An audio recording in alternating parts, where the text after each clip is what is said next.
Bom, primeiro, obrigado, Catarino, obrigado, organização do evento e a oportunidade da gente estar aqui falando de um tema tão legal. Vou tentar ser um pouco objetivo, um pouco prático, já que a gente tem um monte de coisa para falar e a gente tem uma aplicação que não é financeira na mão, que não envolve notarização e que envolve uma coisa que a grande maioria de nós aqui faz quase todos os dias, se não todos os dias, que é ouvir histórias, assistir histórias por meio de vídeos. A gente vem, e por a gente, me refiro a eu, Paulo e a equipe que está aí, a gente vem de uma produtora, da Bossa Nova Filmes, e por isso lida com distribuição de vídeo e com os problemas da intermediação já faz um tempo.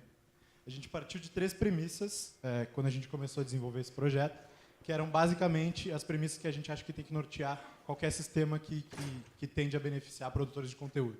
Então, primeiro, empoderar produtores independentes. Segundo, democratizar o acesso ao conteúdo audiovisual, represente ele entretenimento, informação, educação, o que quer que seja. E terceiro, explorar limites dos modelos de negócio tokenizados, posso acrescentar aqui, atrelados a conteúdo. Por quê? Porque existe uma discussão infindável quando se trata de vídeo, de conteúdo, sobre publicidade, sobre assinatura, sobre pay-per-view, e décadas depois isso ainda não foi resolvido e a gente acredita que precisa se fomentar mais discussão ainda em torno. Então, o que é Paraty? Paraty é basicamente um player de vídeo embedável, que, se fosse para resumir numa frase, talvez o jeito mais palatável de se resumir seria falar que é um YouTube sem o YouTube no meio. Por quê? Porque é um player, você pode embedar no estado atual, ainda não está lançado, mas já está funcional, você pode embedar no Twitter ou em qualquer blog, no Medium ou qualquer WordPress, qualquer página web. E através desse player você vai poder fazer upload de conteúdo, vídeos e escolher um modelo para distribuir ele, um modelo de monetização. Se você quer aceitar anúncios no seu vídeo, se você quer vender assinaturas através do seu vídeo, ou se você quer vender esse vídeo por pay-per-view. E aí você vai fazer seus experimentos e vai acabar achando seus modelos e ser capaz até de propor novos modelos mais para frente. Tem um ponto aqui que é importante, que é como esse negócio funciona e como que ele pode, como a gente coloca aqui, não taxar criadores e publishers que fazem upload na plataforma e ainda devolver para eles controle sobre 100% da receita gerada, independentemente do modelo de monetização que eles escolherem. E aqui o ponto envolve a maneira como toda essa infraestrutura é sustentada. Quando a gente pensa num YouTube da vida, ou em plataformas que tomam como porcentagem de revenue share quase que metade do valor que os produtores criam, a gente olha para alguns públicos que poderiam ter uma vida um pouco mais facilitada. Por quê? Hoje, quando a gente olha para tráfego de vídeo online, isso representa quase 80%, um pouco mais de 80% do tráfego intercontinental de dados na internet. E quando a gente olha para o dinheiro que é gasto em publicidade, ou seja, que é investido no modelo de publicidade em vídeo online, a cada $1, 0,85 centavos, se eu não me engano, vão para 2 plataformas que acho que vocês todos têm na ponta da língua. Dentro desse modelo, criadores sofrem com a imposição no modelo de negócio e com o fato de que eles têm que dividir toda a receita que eles geram. Compradores de atenção, que aí a gente pode chamar de publicitários, advertisers, até de mecenas, ou quem quer que patrocine algum tipo de conteúdo tentando promover ele. Aqui eles são reféns das plataformas intermediadoras, que no caso da publicidade, quem já trabalhou com marketing digital sabe que para você comprar uma impressão no Facebook não, mas para você comprar uma impressão em muitos lugares, às vezes você passa por vários intermediários e $1 que você investiu virou 1 centavo lá na ponta. Quando a gente olha para usuários comuns, tem muita gente que não percebe ou que não liga, mas na maioria dessas plataformas gratuitas, o usuário comum acaba sendo produto, gera um monte de valor, gera um monte de dados, isso fica preso na plataforma, não é liberado, a plataforma monetiza e acaba conhecendo mais de você do que você mesmo. E quando a gente olha para publishers, canais, outlets de notícias, canais de esportes, qualquer tipo de canal digital, geralmente se tem algumas soluções para distribuir vídeo. A primeira é pegar carona numa infraestrutura centralizada existente, um tube da vida, e ceder ao modelo de monetização imposto, ao revenue share imposto. Outra solução é olhar para um tipo diferente de serviço para se distribuir vídeos, que muita gente esquece quando pensa nisso. E aí a gente vai olhar um pouquinho para esse mercado, eu vou tentar não entrar em detalhe para não pentelhar muito vocês, mas só para dar uma ideia do tamanho das oportunidades. Então, quando a gente olha para vídeo online hoje, a primeira coisa que a gente pensa, os primeiros nomes que a gente pensa, provavelmente YouTube e Vimeo, que são alguns dos maiores. YouTube e Vimeo pertencem à categoria que a gente chama de Video on Demand, ou também poderia englobar plataformas de live, que são plataformas de autopublicação, onde você vai, sobe o seu vídeo, tem certa liberdade, mas cede algumas regras deles.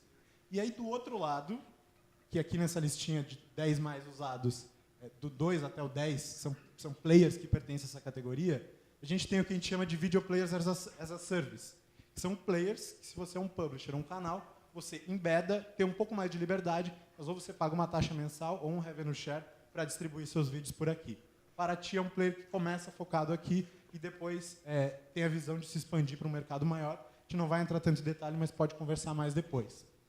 Esse aqui era o mercado ontem, e a gente deixou ele bem notado, porque a gente está nessa faz algum tempo, e de um ano para cá, dentro do setor descentralizado, surgiram várias plataformas de vídeo, aplicativos mobile de live streaming, protocolos para permitir exchanges de publicidade descentralizados e todo tipo de serviço auxiliar para tentar descentralizar um pouco da infraestrutura que sustenta toda essa máquina de compartilhar histórias, que é a infraestrutura que segura vídeos online. E por que todas essas plataformas descentralizadas foram surgindo, nesse último ano especificamente? Por causa desse negócio que chama peer-to-peer, e que a essa altura da tarde todo mundo já deve ter entendido um pouquinho melhor como funciona, que basicamente é um modelo de arquitetura no qual, em vez de a gente ter uma máquina que pede conteúdo ou faz algum tipo de requisição para um servidor central e recebe isso de volta, a gente tem uma rede de máquinas teoricamente iguais, onde cada máquina usa um pedacinho da memória para guardar um pouquinho do arquivo no qual ela está interessada em ver e emprestar um pouquinho desse arquivo para quem está em volta dela. Para quem deu clique a isso, é mais ou menos como funciona o torrent. É uma rede peer-to-peer, uma das mais bem-sucedidas que a gente já teve. Mas, na verdade, as redes peer remontam lá para o começo da internet, e aí um pouquinho de história.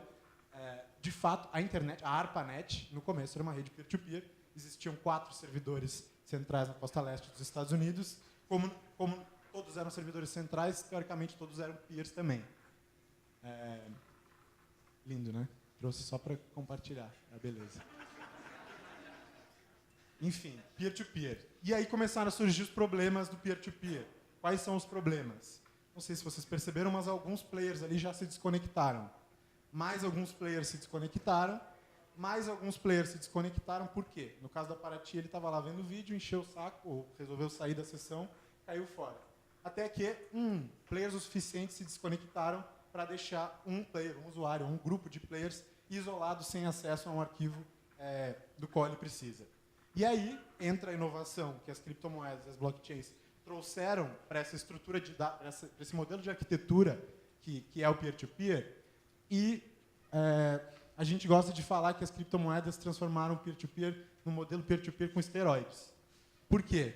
Porque o grande problema do torrent, que foi uma rede super bem-sucedida, é uma rede super bem-sucedida, é que apesar dele ser escalável, apesar dele ser robusto, ele não tem incentivos embutidos no código para que as pessoas que estão emprestando o computador delas continuem emprestando, mesmo quando elas já não têm mais interesse próprio em fazer isso. Quando a gente fala de incentivo no âmbito de blockchain e criptomoeda, a gente está falando de dinheiro e, muito geralmente, a gente está falando de recompensa. Então, o que essas que a gente chama de Decentralized Storage Networks, que são os peer-to-peers em storage, fizeram, foram permitir que, entre esses peers dessas redes descentralizadas, sem servidores centrais, também se pudesse transferir moedas e se transferir rewards, incentivos, para que as pessoas sejam incentivadas a permanecer dentro disso e ganhar junto com isso. Por que isso é importante? Porque quando a gente olha para a infraestrutura de distribuição de vídeo, no nosso caso, por exemplo, a gente não está falando só de armazenagem de arquivo e de distribuição. A gente está falando de uma stack, de uma pilha gigantesca de tecnologias que também precisa ser descentralizada se a gente tiver a menor ambição de depender cada vez menos de agentes centralizadores. Então, para isso, a gente introduz um token que hoje está numa testnet privada da Ethereum, uma implementação do Parity, que é uma implementação privada da blockchain da Ethereum. E qual que é a função desse token? Ele é um token nativo do player Paraty, ou seja, dentro do player Paraty tem uma carteira de criptomoeda, por mais estranho que isso pareça. O usuário comum não vai perceber, mas se ele clicar no botãozinho e fizer login, ele vai ver que ele tem algumas moedas ali. E com esse token, por mais que ele não perceba, ele vai, ter acesso a protocolos abertos que fazem essa infraestrutura funcionar. Não vou entrar muito no detalhe aqui, depois a gente conversa mais. 2, ele vai poder usar essa moeda para comprar conteúdo pago ou assinar um canal. E 3, ele vai poder, se ele for um comprador de mídia ou quiser promover alguma coisa, comprar a atenção de quem quiser vender essa atenção para ele. Você está vendo um vídeo, quer ganhar um PTI, que equivale a $1, clica aqui, vê um anúncio e boa. Então, essa é uma ilustração, mais ou menos, de como que, bem mais ou menos, bem por cima, claro, de como que o player incorpora o que a gente chama que é um mecanismo automatizado para oferecer liquidez para vários tokens. Então, através do PTI, a gente fornece acesso a vários outros serviços e o código por trás desse negócio inteiro aqui é open source. E aí a parte legal que a gente até comentou mais cedo, ele é mantido por uma fundação estoniana que tem DNA brasileiro e da qual a gente é bastante orgulhoso e cujo propósito é ajudar a descentralizar tecnologias para se transmitir histórias. Uma visãozinha do time, só para a gente ressaltar sobre como difícil é encontrar talento aqui no Brasil. Então, quem tiver, por favor, nos procure. E aí eu ia entrar mais em alguns detalhes, mas eu vou pular. Eu só queria dar 3 exemplos bem breves, que meu tempo já acabou, de como isso pode mudar o cenário de produção de conteúdo e de monetização de conteúdo.